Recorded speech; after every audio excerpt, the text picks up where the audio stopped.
Yeah. I apologize if I start coughing in fits. I have children and they're constantly sick and they get me sick. But let's talk about Azor Ahai and is he the friends that we made along the way, which is weirdly one of the prevailing theories when you start talking about like the last hero and his companions, by the way. But the friends he made along the way. But let's talk about Azor Ahai. When I first joined the fandom, when I first finished the books and went online at that cliffhanger of John getting stabbed and wanted to figure out what was going on and what was going to happen next, and if other people thought that the pink letter was a fake like I had. I went into the boards and it was a different time back then. The fandom has grown and has diversified and has gotten interested in other things. A whole plethora of things. But at the time, for the most part, there were two types of threads in the Westeros.org forum. The first place I looked when I was a young a young fan. And those two threads were R plus L equals J and who is Azor Ahai, who are the three heads of the dragon kind of stuff.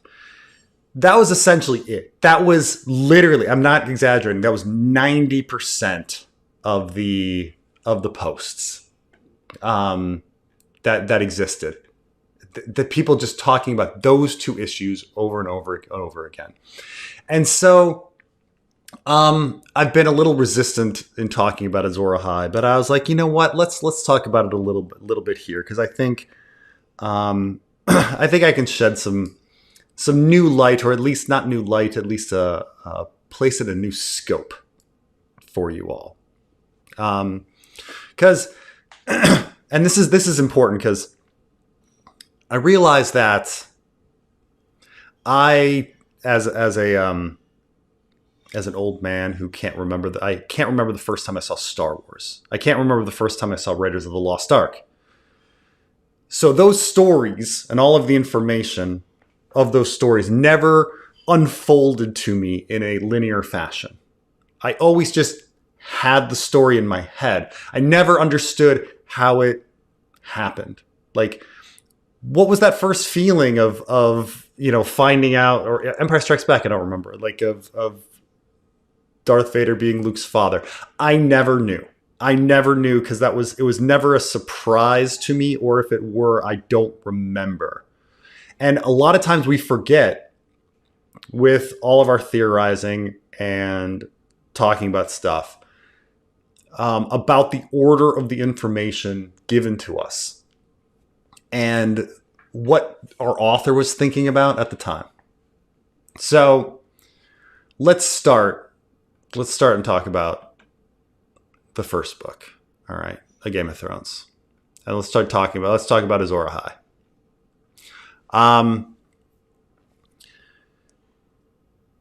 Keep in mind, George started writing A Game of Thrones in 1991.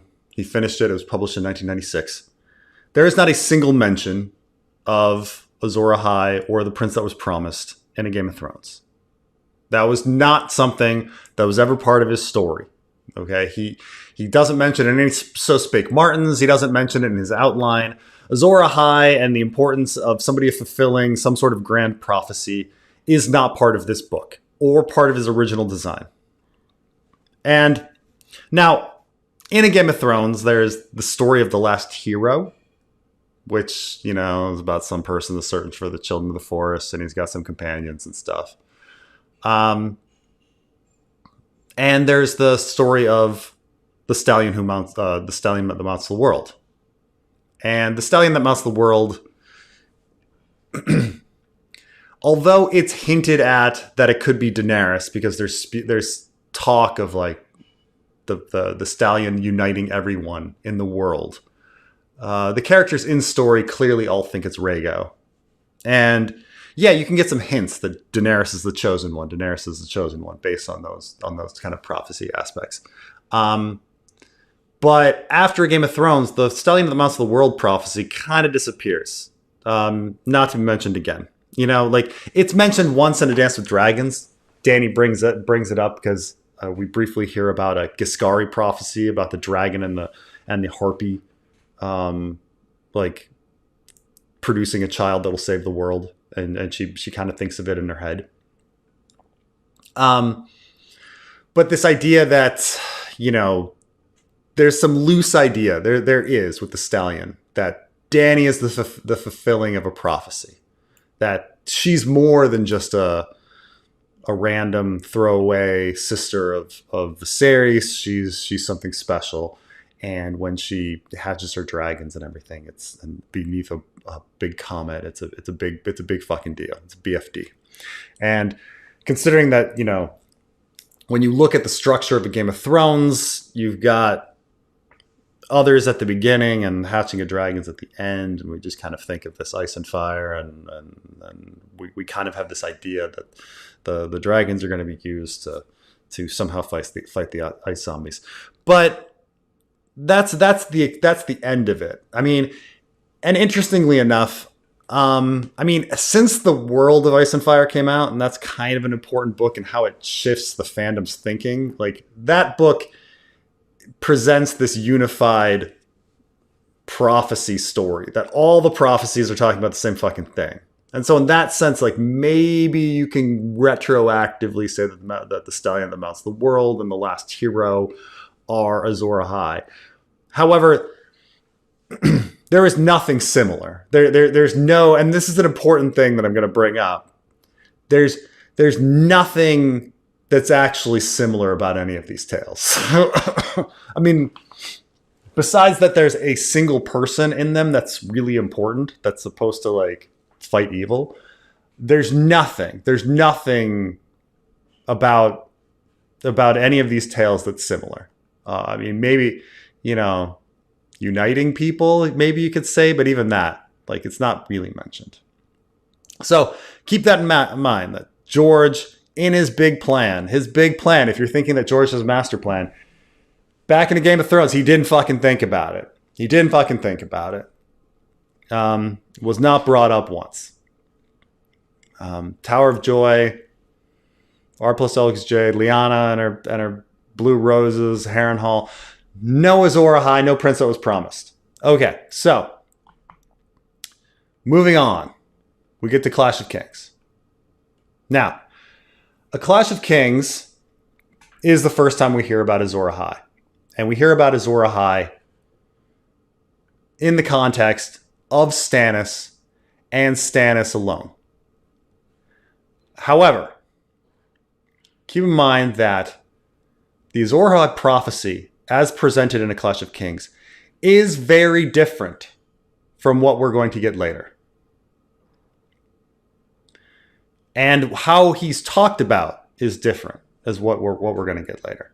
So there is no mention that Azor Ahai is the prince that was promised. There's no mention of Azor Ahai hatching dragons. There's no mention of the bleeding star. There's no mention of salt and smoke in A Clash of Kings. Azor Ahai is going to come again. He's the son of fire. He's a warrior of light. He is... And you get this long story that Salador Sand tells about... People call it the Nisa Nisa prophecy. And it's so broad and weird that I've never seen anyone convincingly apply it to anything. You know, essentially Azor Ahai, he labored, sleepless in a temple, forging a blade. He hammered it and then he plunged it into water and it broke. And then he did it again for 50 days and he plunged it into a lion and it exploded. And you kind of go, okay, oh, a lion. Oh, maybe that means Lannister. Oh, okay. Well, what does the water mean? No one has any clue what the water means. And then the last one, the 100 days, is like Nisa Nisa, and he plunges it into her chest, and you know, the moon cracks. maybe you could claim that the moon cracking thing is similar to the Karth dragon birth story or whatever, but that's all you get. That's all you get. This story that I've never seen anyone in all of my years and all of my theorizing, like, come up with a very good idea on what this Azor Ahai story about him plunging the sword, 3 times is. Like, some people kind of go, oh, well, Jon stabs Dany at the end, so he stabs his Nissa, and you go, okay, great. With his sword? Because in the show, he just uses a dagger.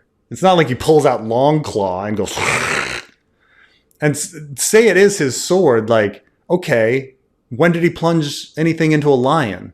And when did he plunge anything into water? Like, what the fuck are we talking about? At this point, like, you can just plunge shit, like, you can just find shit and just apply it if you want, but nothing really fits. Now, that's Azor Ahai is going on one hand. Okay. On the other hand, A Clash of Kings is also the first time we hear about the prince that was promised. And the prince that was promised is, Dany goes to the House of the Undying. She sees the vision of Rhaegar. Rhaegar says that there will be another. The dragon has 3 heads. Yada, yada, yada. So, on one hand, we have prince that was promised. Dragon has 3 heads. Okay. And then on the other hand, we've got a story about a dude who plunges his sword into water, a lion, and his lover. And the sword keeps exploding. Okay. Utterly no similarity between these stories. 0 fucking similarity between these stories. No one on earth would ever say that these 2 stories are the same fucking story. Nobody. That's A Clash of Kings. And so now we're up to 1998, right?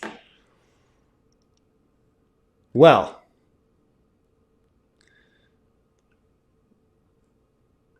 now let's get to Storm. Storm of Swords comes out. Okay, Storm of Swords. Out of fucking nowhere, the Azor Ahai prophecy is suddenly born beneath a bleeding star, waking dragons from stone. Now,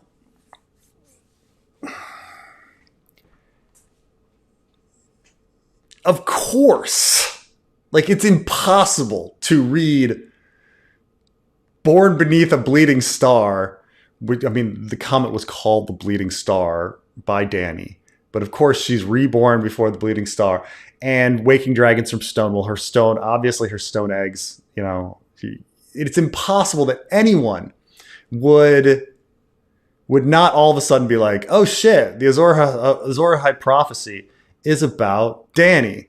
Like, boom. But this is from fucking nowhere. Nowhere in A Clash of Kings. When Salladhor Saan sat Davos down and was like, I am going to tell you all about Azor Ahai. Would you like to know about Azor Ahai?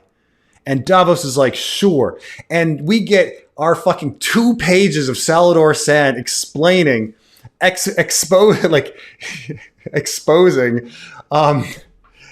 doing his exposition on what Azor Ahai is. Nowhere in the fucking 2 pages does he explain Bleeding Star, Salt and Smoke, or hatching dragons from stone. Comes out of fucking nowhere. All of a sudden, in A Storm of Swords, these 2 completely unrelated stories, completely fucking unrelated, are now the same fucking thing, obviously. And that, we're just hit with that. And then Mel makes it to the wall and starts talking to Maester Aemon, and she's talking about Azor Ahai, and Maester Aemon's like, but who's the prince that was promised? And all of a sudden, we're like, oh, these are the same stories somehow. I mean, the equivalent of, imagine if someone were like, okay, well, we've got the story of Oedipus and we've got the story of Aladdin. And then somebody's like, yeah, no, Aladdin and Oedipus are the same fucking guy. You'd be like, how? Like, what? One is about a guy who like kills his dad and marries his mom, and the other is about a kid that finds a magic lamp that wishes him 3 wishes. They're completely fucking utterly different. And then for suddenly the story out of fucking nowhere to be like, boom, same dude. Oedipus, Aladdin, same fucking dude. Our mind is supposed to be blown or something, you know?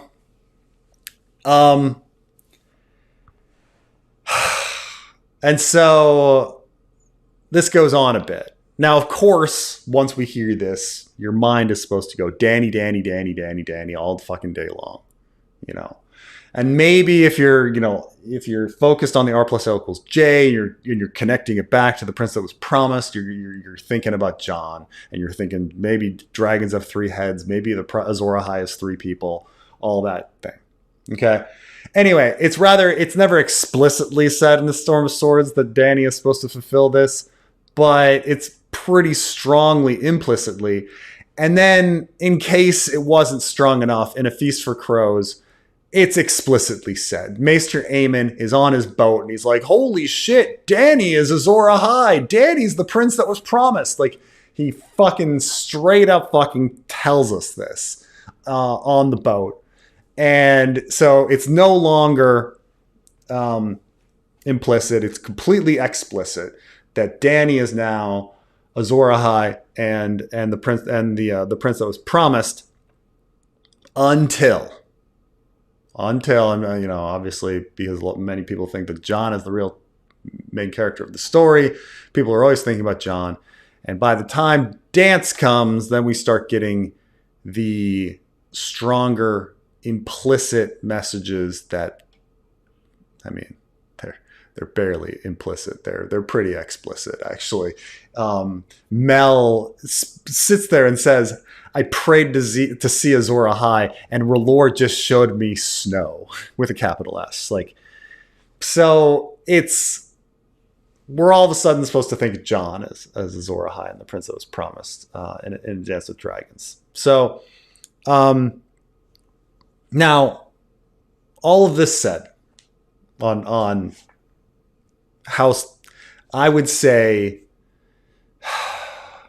it's like I have to fucking preface this. It's like I fucking love the series. I fucking love George, But let's be fucking honest. The Azor Ahai prophecy rollout is fucking stupid and lame. And like out of fucking nowhere in A Storm of Swords, you're taking these 2 unrelated stories that have nothing to do with each other and you're making them the same thing. And you either have the Azor Ahai tale of Nissa Nissa where nothing seems to fit it, or you have Salt and Smoke where everything fucking seems to fit it. And it does, So anyway, on a different note though, let's talk about like prophecy. All right. Nearly all of George's previous works and previous stories, prophecies were there to trick people. Prophecies were there to be wrong. People always think they know the prophecy, and then there's a twist, and it turns out to be something different. And Marwyn even says this at the end of A Feast for Crows, like, you gotta watch it with these prophecies. It's always going to unfold in a way you didn't expect. So if you kind of think about it, like, we're 5 fucking books in, and you're told essentially in book 5 that no, John is Azor Ahai. So then you say, okay, well, what's the twist? Is the twist there's 3 Azor Ahais? Is there a twist that there's a whole bunch of Azor Ahais? Everybody's Azor Ahai?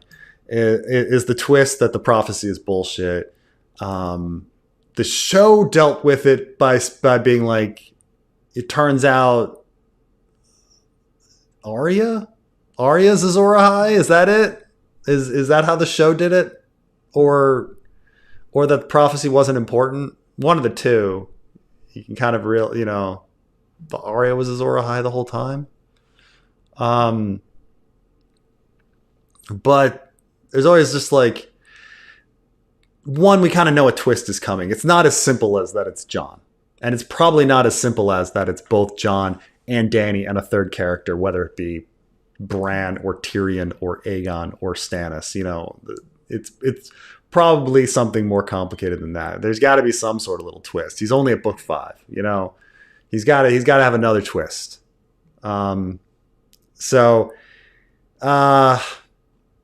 Is it really Arya the whole time? Well, somehow you got to force that in there. But I'll tell you that George has never had a story that he's ever written in his entire life where prophecy happens and then it's fulfilled in a traditional way, and yay, world saved ending. The closest you can get is Armageddon Rag, where there's a prophecy of the end of the world, and then it turns out it's not the end of the world. It's actually a bunch of rock bands coming back as ghosts to live on in the music, and the end of the world didn't happen at all. And that's the closest you get with the there's a big prophecy coming. Is it going to be fulfilled? No, it's actually Janis Joplin and Jimi Hendrix and everybody else coming back on stage, and the mamas and the papas, and they're going to be music, and it's ice and he literally calls it ice and fire. It's ice and fire, and it's that's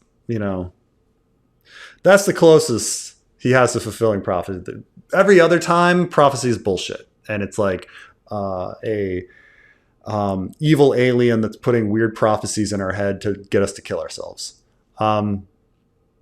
So it's definitely, what I can say about Azor Ahai is it's definitely not something as simple as it's John, Danny, and character X together. No. Could it be it's secretly Arya? I guess that's some fucking out of left field George shit. You could definitely have that. But I think when examining Azor Ahai, you should remember that this was never part of the original plan.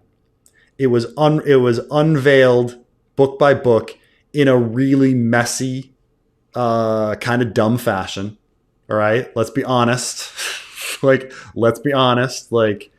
If you're really examining what you had in Clash and what you have in Storm, they do not mesh at all.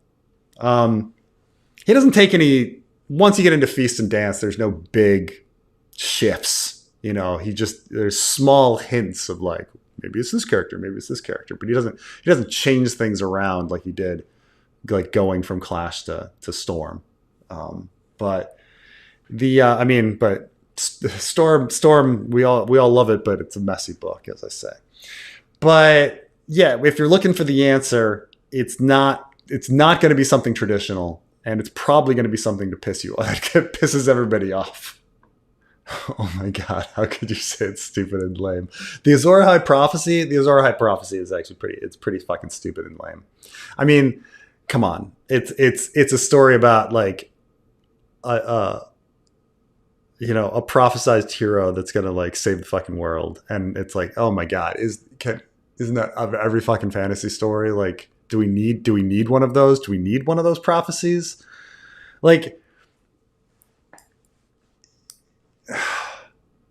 I mean, so far has the Azor Ahai prophecy done anything for the story? I mean, is Stan it kind of motivates Mel into supporting Stannis. It gives her motivation. But outside of Mel's motivation for following around Stannis doesn't really think he's Azor Ahai. At least not at this point in the story. He might later on. Dany doesn't think she's Azor Ahai. See, I mean, you've got some rioting people in Volantis that might think it, but but it hasn't really done anything for the story. It's not really needed. You can delete Azor Ahai and the story kind of works. I mean, you could be, well, what's keeping Mel around? Well, what's keeping Thoros from following around Beric Dondarrion?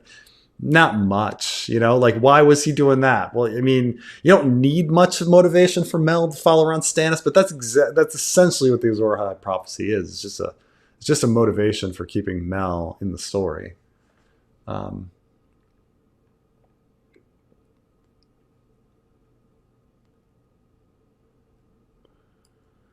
It's a fable. Working hard is not enough. Sacrifice is required. Mel is on Dragonstone in a Game of Thrones. Mel is. I'm trying to think. They mention that he's. I think in a Game of Thrones he mentions that he's surrounded by red priests or something. I mean, the Red God is mentioned in a Game of Thrones. Red priest, warrior priest. I'm trying to think. Say the priest. I'm trying to think. Did they say priestess at one point? No. I don't know if they mention her, but I'm trying to think like what George even said about Stannis in the Game of Thrones. He's like fled to Dragonstone, and then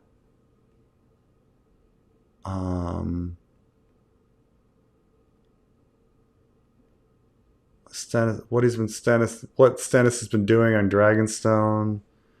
He's gathered swords. I'm trying to even think if they mention that he's been surrounded by like foreign priestesses or anything like that. I don't even know if she's like Melisandre's been invented as a character. I mean, she's not in, say, the appendix. She's certainly not in the appendix of the Game of Thrones, right? Just says Stannis, Selyse, Shireen. The only mention. You'd think that remember Areo Hotah is mentioned in the appendix of a Game of Thrones, but Melisandre is not. Areo Hotah and Edric Dane is mentioned in the appendix of a Game of Thrones, but we don't hear about Azor Ahai or the President Was Promised. You got to remember, certain ideas George has been brewing on for even longer. Fucking Areo Hotah, Maester Calliope, been there from the beginning. But yeah, I mean, yeah, in some general sense, characters have to sacrifice in order to succeed, but that's the narrative purpose of all stories. So it's just anyone that sacrifices, they're going to be oh, well, that was him giving up his Nisa, or that was his sword shattering in the water, and then his sword shattering in the lion.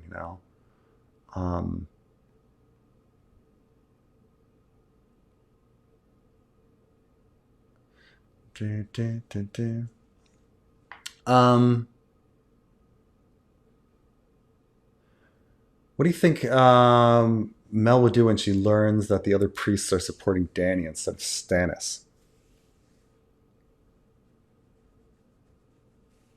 I'm actually trying to think, will Mel learn that?